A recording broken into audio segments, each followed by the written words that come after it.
Hi, welcome everyone and welcome Gauri, Karthik and Akhil Unnikrishnan. So എല്ലാവരും സുഖമായിട്ടിരിക്കുന്നല്ലോ? കുറച്ച് ടയേർഡാണോ? Interview ഒക്കെ ഇല്ലല്ലോ? ഓക്കെ അല്ലേ? സോ അപ്പൊ എന്തായാലും ഈ ഒരു പേര് തന്നെ കുറച്ച് വ്യത്യാസമാണ്, വത്സല ക്ലബ്ബ് എന്ന് പറഞ്ഞിട്ട്. ആൻഡ് അടിയിൽ ഒരു ക്രിഞ്ച് കല്യാണം. എന്താണ് ഈ ക്രിഞ്ച് കല്യാണം? പടത്തിന്റെ ഒരു മൊത്തത്തിലുള്ള പരിപാടി, ഒരു കല്യാണവും ക്ലബ്ബും തമ്മിലുള്ള ഒരു കണക്ഷൻ ഒക്കെയാണ്. ഓക്കെ, അപ്പൊ ഈ ഒരു വത്സല ക്ലബ്ബ് എന്ന് പറയുമ്പോഴത്തേനും എനിക്ക് പോസ്റ്ററിലൊക്കെ കാണുമ്പോൾ തന്നെ അറിയാം എന്തൊക്കെയോ ഭയങ്കരമായിട്ടുള്ള സംഭവങ്ങളൊക്കെ അവിടെ നടക്കുന്നുണ്ട്. സോ ഓവറോൾ എന്താണ് അവിടുത്തെ അത്രയും വലിയൊരു സംഭവത്തിന്റെ മെയിൻ ആയിട്ടുള്ള കാര്യങ്ങളൊക്കെ? ലൈക്ക് എന്തെങ്കിലും കല്യാണം മുടക്കുന്നതാണോ, അല്ലെങ്കിൽ കല്യാണം കുറച്ചുകൂടെ അടിപൊളിയാക്കുന്നതാണോ? ഇപ്പൊ നമ്മുടെ പ്രേക്ഷകർക്ക് ഒരു ഡൗട്ട് ഉണ്ടാവും എന്താണ് ഇതിനകത്ത് നടക്കുന്നതെന്ന്. അപ്പൊ എന്താണ് സംഭവം? ഇതൊരു സാങ്കല്പിക ഗ്രാമത്തിന്റെ കഥയാണ്. ഓക്കെ, അവിടെ ആകെയുള്ളൊരു വിനോദം എന്ന് പറയുന്നത് കല്യാണം മുടക്കലാണ്. അപ്പൊ അങ്ങനെ ഏറ്റവും കൂടുതൽ കല്യാണം മുടക്കിയ ആളിന് അവിടെ ഒരു സമ്മാനം കൊടുക്കുക, അങ്ങനെയൊക്കെയുള്ളൊരു കാര്യങ്ങളൊക്കെ ഉള്ളതാണ്. അപ്പൊ അവിടെ വത്സല ക്ലബ്ബിലെ അംഗങ്ങൾ എല്ലാവരും ചേർന്ന് ഒരു കല്യാണം നടത്തണം എന്നുള്ളൊരു, അപ്പോൾ കല്യാണം മുടക്കുന്ന ഒരു ടീമും കല്യാണം നടത്തണമെന്ന് വിചാരിക്കുന്ന ഒരു ടീമും അവരുടെ ഒരു ഇതാണ്, ഒരു ക്ലാഷ് ആണ്. ആരാണ് കല്യാണം മുടക്കി? കല്യാണം മുടക്കി ടീംസ് വന്നിട്ട് ഇതിലൊക്കെ ഉണ്ടെന്ന് തോന്നുന്നു. അല്ലല്ല, ഇത് കല്യാണം മുടക്കി ടീമിലില്ല. ഇല്ല. അപ്പൊ ഇതിനകത്ത് ഇപ്പൊ കാർത്തികിന്റെ കല്യാണമാണ് മുടക്കുന്നത്. ആക്ച്വലി ക്ലബ്ബുകാരെ സംബന്ധിച്ചിടത്തോളം ഒരു പേഴ്സണൽ ആയിട്ടുള്ള ഒരു സംഭവം കൂടെ വരുന്നുണ്ട്. ഇതില് ഞാൻ ചെയ്യുന്ന ചൊവ്വ വേണു എന്ന് പറയുന്ന ക്യാരക്ടറിന്റെ, അപ്പം ചൊവ്വ വേണു ആ പേര് തന്നെ ഉള്ളതെന്ന് പറയുന്നത് ചൊവ്വാദോഷമുണ്ട്. അപ്പൊ അതുകൊണ്ട് ഓൾറെഡി കല്യാണം നടക്കുന്നത് തന്നെ കഷ്ടമാണ് ഈ ജാതകത്തിന്റെ ഇതുള്ളതുകൊണ്ട്.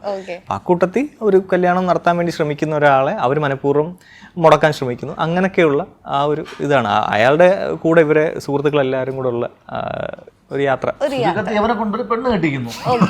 ലാസ്റ്റ് പെണ്ണ് കെട്ടുന്നുണ്ടല്ലോ അല്ലേ? ഉണ്ട്, ഒരുപാട് കഷ്ടപ്പാടുകൾക്ക് ശേഷം ഇതാണ് പെണ്ണ്. ഓക്കെ, അപ്പം ആ ഒരു ഭയങ്കര സ്ട്രഗിൾ ഒക്കെ ഉണ്ടായിരുന്നോ ഇതിനകത്ത്, ആ സ്റ്റോറിക്കകത്ത്? അതെന്താ അതിന്റെ കാര്യം എന്താ? നമ്മളെ സ്ട്രഗിൾ ചെയ്യിപ്പിക്കുകയായിരുന്നു. ആണല്ലേ? എങ്ങനെ? ലൈക്ക് നമ്മളെ എങ്ങനെയാണെന്ന് പറഞ്ഞു പാവമാണോ? കഴിഞ്ഞ ഇന്റർവ്യൂവിൽ പാവം, ഈ ഇന്റർവ്യൂവിൽ നമുക്ക് വേറൊരു രീതിയിൽ. ഓക്കെ, സോ യെസ്, അപ്പൊ അവിടുന്ന് തുടങ്ങിക്കോ. എന്തൊക്കെയായിരുന്നു അവിടുന്നുള്ള സ്ട്രഗിൾ എന്ന് പറയുന്നത്? ഇപ്പൊ വത്സല ക്ലബ്ബ് എന്ന് പറഞ്ഞ ഗൗരി എന്താണ് മനസ്സിലാക്കിയത്? വത്സല ക്ലബ്ബ് എന്ന് പറഞ്ഞാൽ ഒരു തലതിരിഞ്ഞ കുറച്ച് പേരുടെ ഒരു ക്ലബ്ബ്. ആൾക്കാരാണെന്നാണോ പറയുന്നത്? ഓക്കെ, ക്ലബ്ബ് അങ്ങനെയാണ്. അപ്പൊ ഇവരെല്ലാരും ക്ലബിലുള്ളവരാണോ? ക്ലബിലുള്ളവരാണ് ഈ പോസ്റ്ററിലുള്ള ഈ ഉള്ള 5 പേര് ഇതിലുള്ള ആൾക്കാരാണ്. 5 പേര് ക്ലബിന്റെ ആൾക്കാരാണ്. ഓക്കെ, അപ്പൊ ഇതിനകത്തൊരു ഫൈറ്റ് സീനോ അങ്ങനെ അല്ലെങ്കിൽ ഭയങ്കര കോമഡി ആയിട്ട് മാറിയ എന്തെങ്കിലും സീനുണ്ട്? ഭയങ്കര സീരിയസ് ആയിട്ട് എടുത്തിട്ട് ഭയങ്കര കോമഡി ആയി പോയത്? സീരിയസ് ആയിട്ട് എടുത്തിട്ട് കോമഡി ആയിട്ടൊന്നുമില്ല, കോമഡി ആയിട്ട് തന്നെ എടുത്ത സാധനങ്ങളേ ഉള്ളൂ. പക്ഷെ എന്നാൽ ഫൈറ്റ് സീൻ ഉണ്ട്, ഇദ്ദേഹത്തിനാണ് ഫൈറ്റ് സീൻ. ഓക്കെ, അത് എന്തെങ്കിലും ഇൻസിഡന്റ് ഷെയർ ചെയ്യാനുണ്ടോ? എന്തെങ്കിലും ഭയങ്കര അടിപൊളിയായിട്ട് നടന്ന എന്തെങ്കിലും? 3 അടി.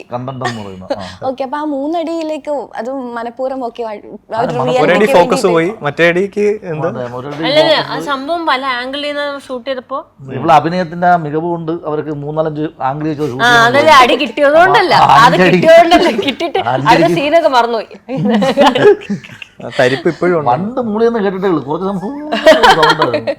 ഓക്കെ. അപ്പൊ ഇതിനകത്ത് ഗൗതമും കൂടി ഉണ്ടല്ലോ, ഒരു സ്റ്റാൻഡപ്പ് കൊമേഡിയനൊക്കെ കൂടെ ആണല്ലോ ഗൗതം. ഗൗതം ഉണ്ട്, പിന്നെ നമ്മുടെ വേറെ അനീഷ് ഉണ്ട്, ഒരുപാട് ആർട്ടിസ്റ്റുകളുണ്ട്.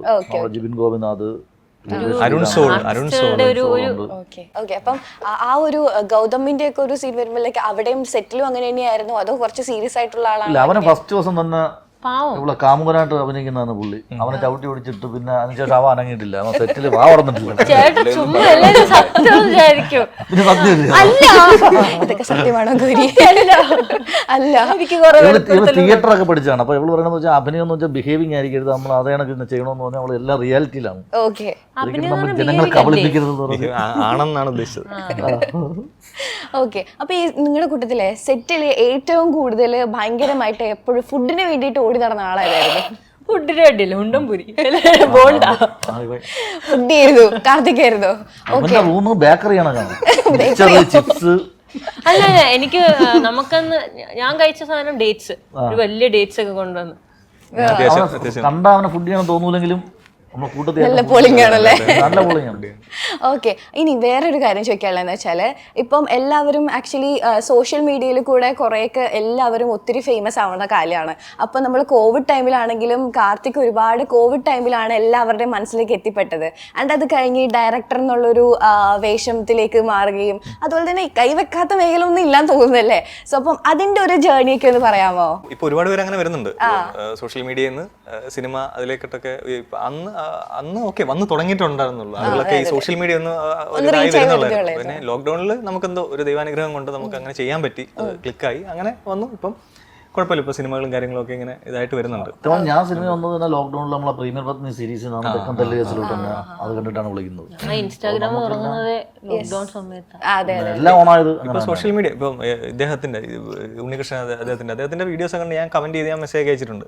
അത്രയ്ക്ക് ഞങ്ങൾ ഒരുമിച്ച് കാണുന്നത് ഈ പടത്തിലാണെങ്കിലും ഗംഭീരമായിട്ട്. കാരണം നമ്മൾ ഡബ് സ്മാഷ് കണ്ടിട്ടുണ്ട്, പക്ഷെ ഈ ഡബ് സ്മാഷ് അല്ലെങ്കിൽ ഒരു ക്യാരക്ടർ അത് ഓൺ വോയിസിൽ ഒരു സീൻ നമ്മളെ ഓൺ വോയിസിൽ നമ്മുടേതായിട്ടുള്ള രീതിയിൽ ചെയ്ത് അത് ഗംഭീരമായിട്ട് ചെയ്യുന്നൊരു ആളാണ്.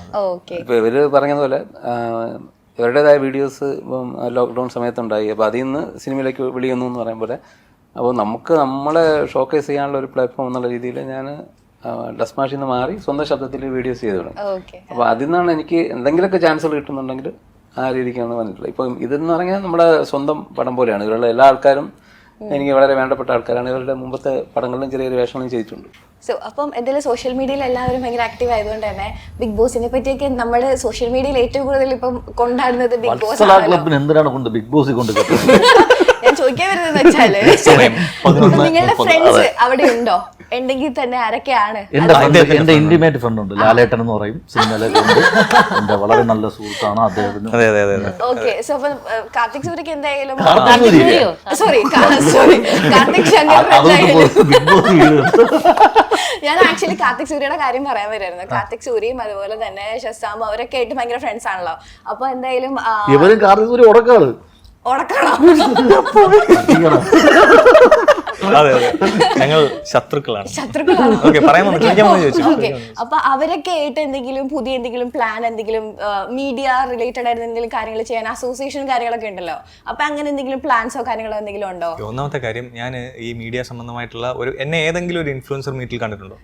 ഞാൻ ഒന്നിനും പോകാറില്ല. ഞാൻ വളരെ റയറായിട്ട് 1-2 ഇതിലൊക്കെ പോയിട്ടുള്ളൂ. ഞാൻ ഇൻഫ്ലുവൻസർ അല്ലെങ്കിൽ അങ്ങനെയുള്ള മീറ്റുകൾ, അങ്ങനെയുള്ള ഫംഗ്ഷൻസിൽ ഒന്നും പോകാത്ത ഒരാളാണ്. കാരണം ഞാൻ അങ്ങനെ ഒരു ഷോർട്ട് ഫിലിം ചെയ്യുക, വെബ് സീരീസ് ചെയ്യുക, അത് കഴിഞ്ഞ് അത് കയറിയിരിക്കുക, എന്തെങ്കിലും ഇന്റർവ്യൂസ് കാര്യങ്ങൾ എന്തെങ്കിലും വരുവാണെങ്കിൽ കൊടുക്കുക, എത്രേ ഉള്ളൂ.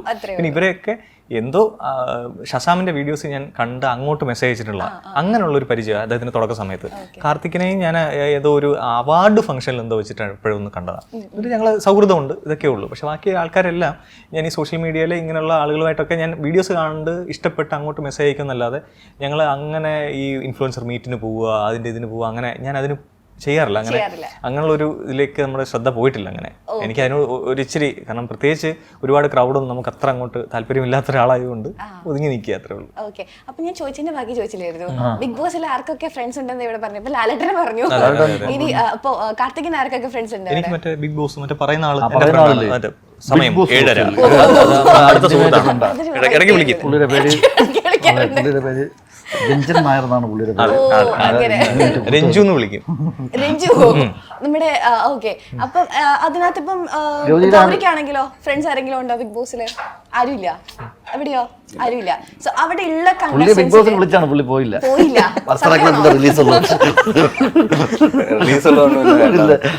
രണ്ടുകൂടെ ക്ലാഷ് ആവോ റിലീസ് അറിഞ്ഞ അവിടെ നിന്ന് ഇറങ്ങി ഓടുന്നില്ല, അത് വിഷയമായി.